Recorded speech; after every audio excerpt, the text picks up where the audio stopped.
A pesquisa de ontem deu que os dois estavam tecnicamente empatados no limite da margem de erro. Na prática, o que isso significa? É provável, é improvável que eles realmente estejam próximos? Porque por estar no limite, pode ser que também um esteja para cima, outro para baixo, né? Como é que a gente interpreta isso?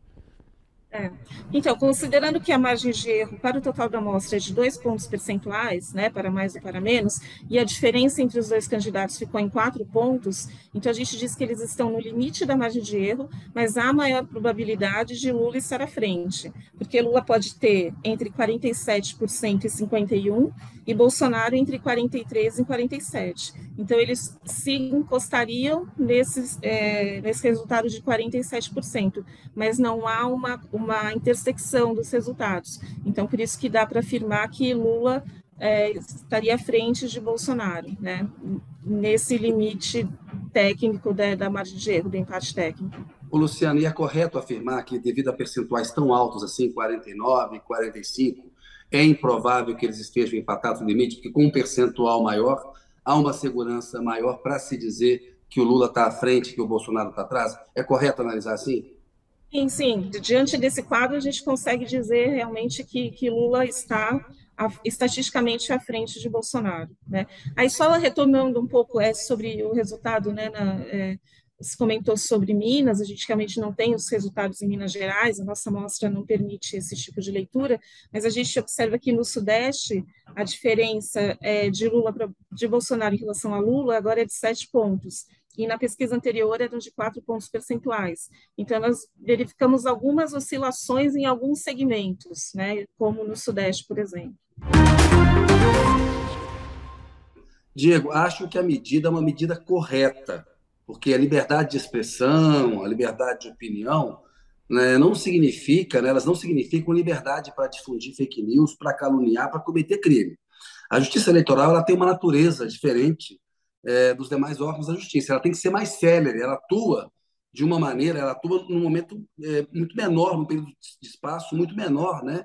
Ela precisa ter celeridade. O que a gente está vendo nessa campanha eleitoral, e a gente presenciou em 2018, o estrago que as fake news fazem numa democracia e como elas desvirtuam o processo eleitoral. Então, eu entendo que a medida é correta, porque ela dá mais instrumento para o tribunal combater o que a gente está vendo, uma enxurrada de fake news. E me parece sensato que a corte diga, olha, o que já foi decidido pela corte, pelo plenário da corte, é uma informação falsa, é uma informação descontextualizada, é uma fake news, a famosa, que às vezes misturou a meia-verdade ali, para dar algum caráter de veracidade à coisa, mas é uma mentira, é uma manipulação, isso tem que ser retirado das redes sociais. Então, eu entendo que a medida é correta e que as decisões que o TSE vem tomando, inclusive, por exemplo, em relação à Jovem Pan. A Jovem Pan não é um órgão de comunicação normal, ali é uma usina de fake news.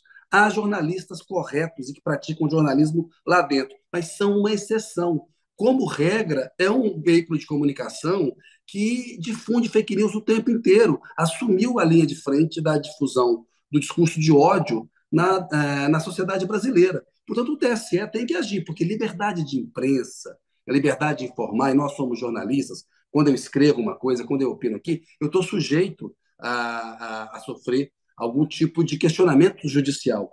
E uma empresa que reiteradamente divulga fake news, num processo eleitoral, estamos a 10 dias das eleições, que é tão rápido, tem que ser barrado e haver ali um mecanismo de repetir mentiras que já haviam sido condenadas e entendidas pelo TSE como fake news. Portanto, eu acho que o TSE está agindo corretamente, ô Diego. A gente viu o estrago que as fake news fizeram na eleição de 2018 e na democracia brasileira. Né? E não dá para fazer falsa equivalência, falar as mentiras dos dois lados.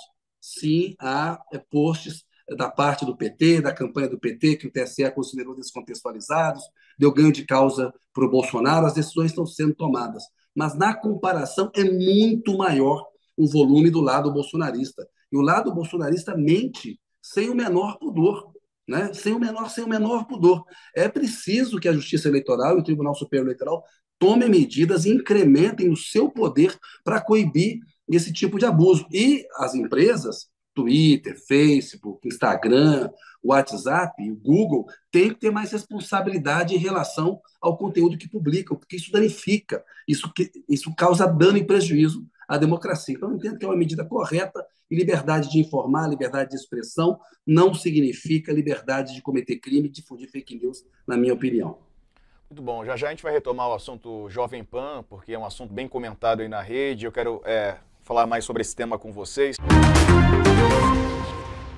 Olha, Diego, acho que esse é um caso que mostra como o cenário de desinformação ele vem sendo transformado e que a gente não pode pensar na eleição de 2022 com os olhos da eleição de 2018.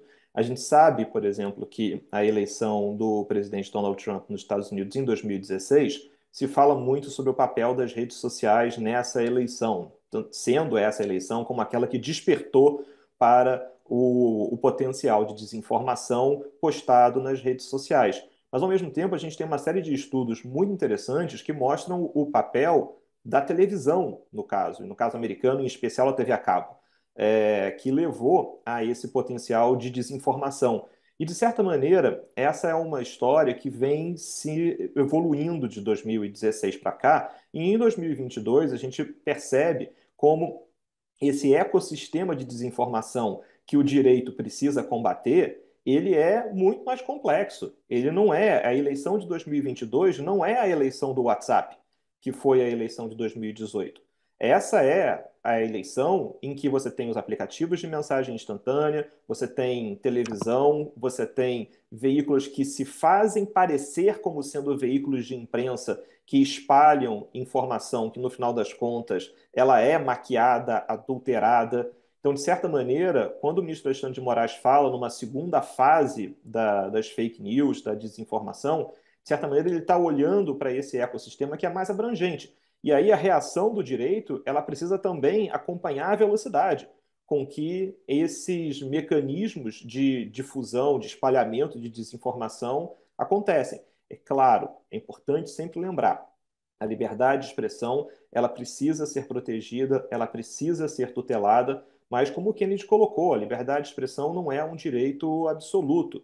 Ela comporta restrições naquilo que importam em ataques à honra, à imagem, à privacidade e, em especial, o que a gente está falando aqui, a integridade do processo eleitoral. Eu acho que tem um ponto que está passando um pouco debaixo do radar e vale a pena a gente mencionar. A resolução do TSE de hoje, ela não é uma resolução que permite ao TSE promover essa remoção expressa de todo e qualquer conteúdo. O artigo 1º da resolução fala que ela vem para aperfeiçoar o combate à desinformação envolvendo a integridade do processo eleitoral. Então, o que me parece, e a gente vai ver se é assim que vai funcionar, essa é uma resolução que está de olho nas fake news sobre urna eletrônica, sobre a atuação do TSE, e nesse ponto me parece que embora a gente possa discutir as ferramentas que são colocadas na resolução, se elas são as melhores, se elas são as adequadas, se elas vão ser eficazes nesse curtíssimo espaço de tempo, mas acho importante, e acho que isso ninguém nega, que manter a integridade do debate, do processo eleitoral, é uma urgência nesses 10 dias chegando para a eleição, até porque tudo indica que o resultado dessa eleição será apertadíssimo.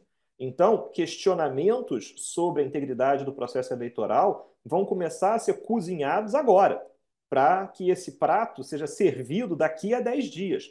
Por isso é que é importante ter um especial cuidado na maneira pela qual esse tipo de discurso circula nas redes e nos diversos meios que espalham desinformação.